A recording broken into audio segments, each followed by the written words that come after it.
The content provided in this video is for educational purposes only and is not medical advice. For medical advice, please schedule an appointment with one of our Hope for Healing providers or the appropriate medical professional. This material is the property of Hope for Healing and is not to be shared or replicated in any way without written consent. Thank you. Hi, welcome to another Fun in the Kitchen Fall Edition. This episode is going to be a little bit different than others because usually we teach you how to make a from-scratch meal that's gluten-free, dairy-free, and all the frees. But we know that not everybody has that amount of time. So what we did was find several fall favorites and ways that you could either cook them straight from the box or you can add a little pizzazz. So the first one we're going to start out with is a pumpkin almond flour mix that is from Simple Mills. A lot of our recipes are going to include a Simple Mills box with a little bit of adaptation to it all. Okay, so I've been warming this cute little pumpkin waffle maker. We have the mix already done, right? So this will be like a traditional pumpkin like pancake, except by adding this cute little thing. You'll get it like in the frozen section. They'll have really cool shapes. They'll have different things like that. But you can buy this, I think it was like $10 or like $9.99 at Target. And so you can get yourself one of these. Okay, so we do usually find that butter is good for or is okay with most of our patients. But if not, you can do this with any type of, let's make sure this is fully spread out on this one. You can usually see this is fine with most of our patients. Butter is. Okay, so this is about a tablespoon and a half. There we go. And then another tablespoon. They recommend about 3 tablespoons to make sure this pumpkin pancake is well.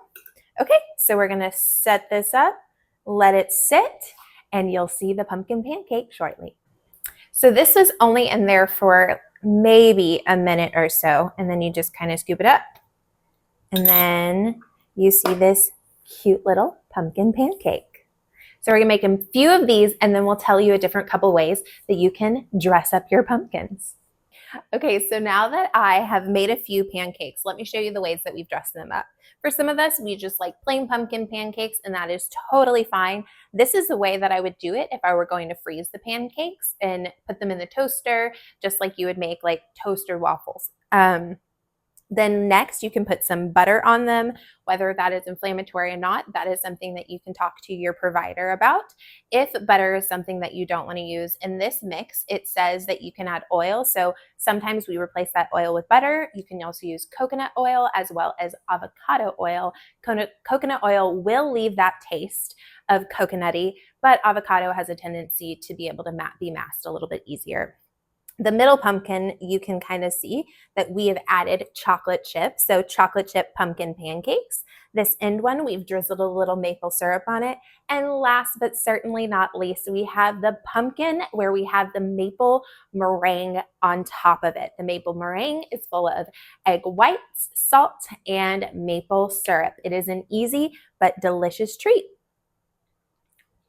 And next we're going to be doing and showing you how you can take Simple Mills pumpkin muffins and spruce them up just a bit.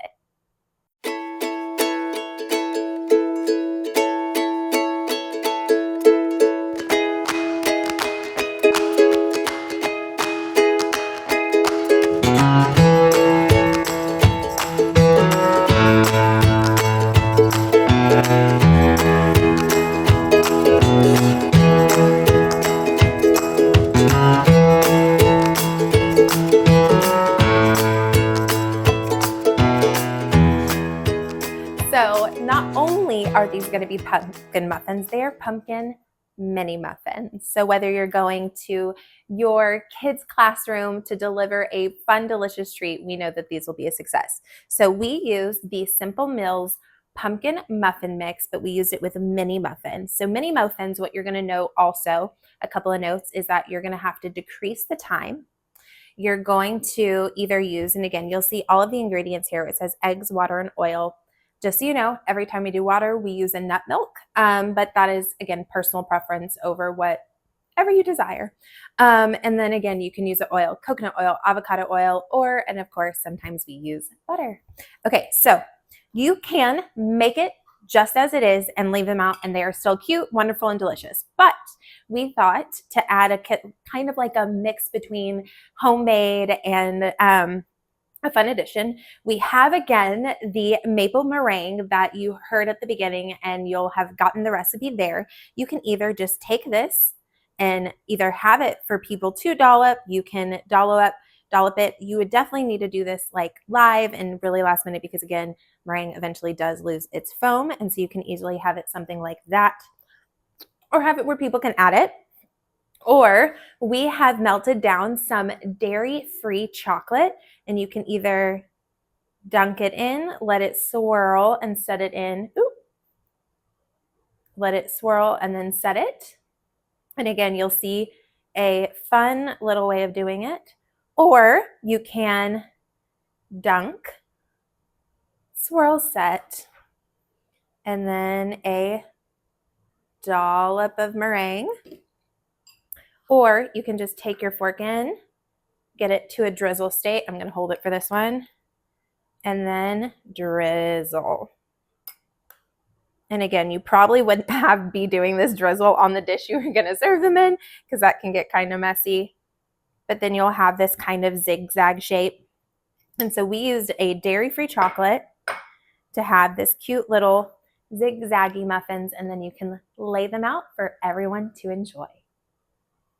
Next up, we are going to be doing the apple muffins. So you are going to want to keep watching to get little tips and tricks on how to make the Simple Mills apple muffins more delicious and with some really fun tips and tricks to make them more delicious and fun.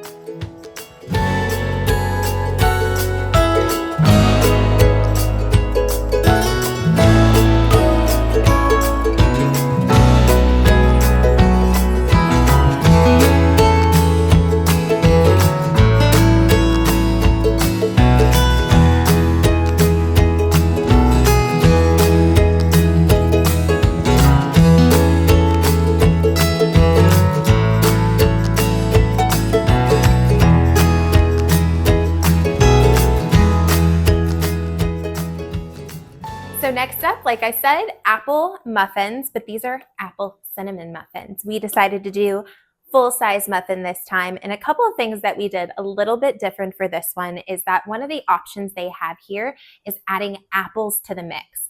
But sometimes when you add apples to the mix, it can feel very contrasty, or the flavor may not taste right, or the profile may be off.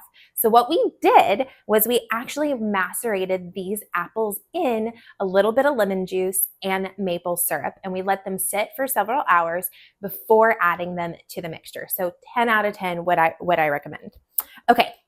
So what you can also do, you've made your beautiful apple cinnamon, and you can stay just like that. You can do it from the mix. You don't have to add the apples. This is just to make it how you feel and your current ability and how you feel like you want it to taste and deliver it to your friends and family. Okay, so we chopped up the apples pretty finely. We also skinned the apples in order to make sure that there wasn't like a texture discrepancy. And so you're going to see the way we just kind of let it sit, and we did check on it to ensure that the juices weren't leaking to the bottom when we were macerating it. So then we set that aside in the fridge, and it was great. Okay, what you're gonna see here is a cinnamon maple cream cheese frosting. All that's in it is dairy-free cream cheese, maple syrup, lots of cinnamon, vanilla, and a pinch of salt here or there. So you can add this to the side, or you can already put them in. So you just kind of take it. It's a very creamy consistency, and you just put it on your muffins. You could pipe this dressing, pipe it and put it in a bag. I will say it's not as thick as other cream cheeses, ice frostings you may be used to if you're used to cooking like with a dairy base cream cheese. So it's a little bit, because we put so much maple syrup in it, And so you're just going to spread them. And what I personally like to do, if I know that people are coming in with several different types of allergies, I'll put a few out that have the things like the whatever toppings I have, whether it's maple syrup, whether it's icing, whatever that may be, the chocolate on top, and put so people can see the options they have. I'll put some out that are blank so that if it's not their preference, or if they also have an allergy, or if they aren't eating certain dairy-free items which have different products in it that they may not be able to eat, that there's options for everyone as you're diving in. Next up, we're going to talk to you about how you can make your very own brookie.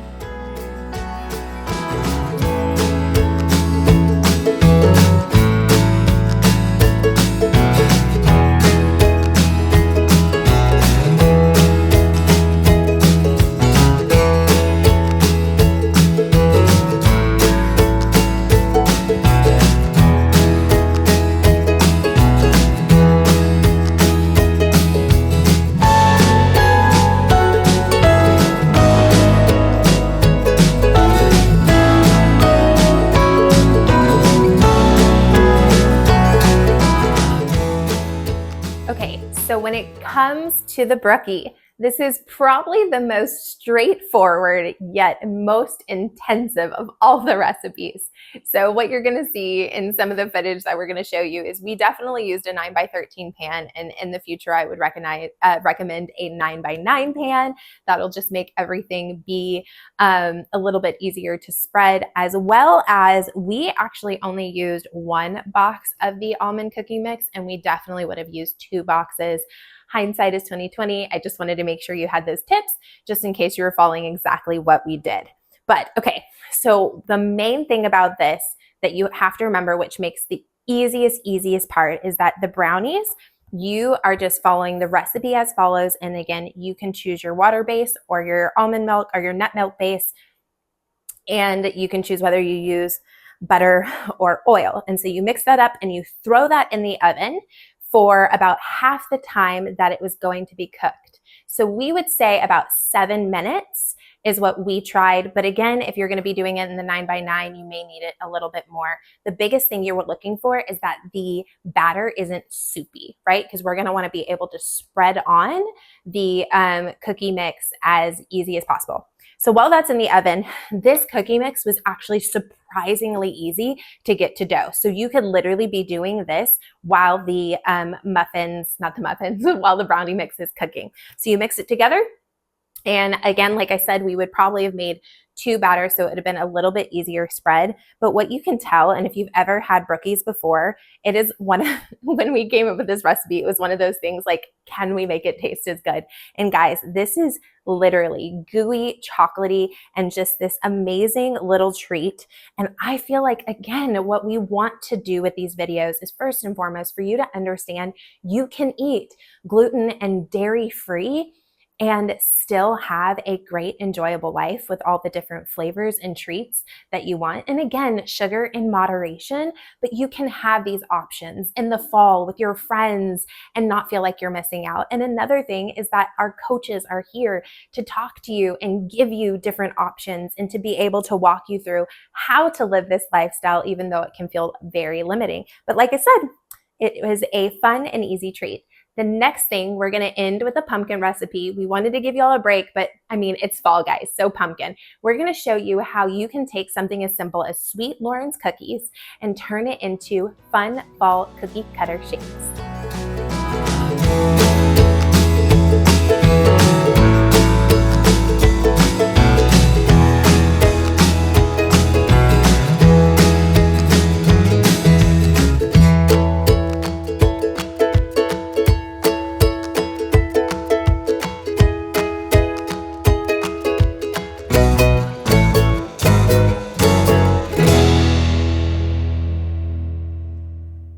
Last but certainly not least, we have a pretty simple recipe.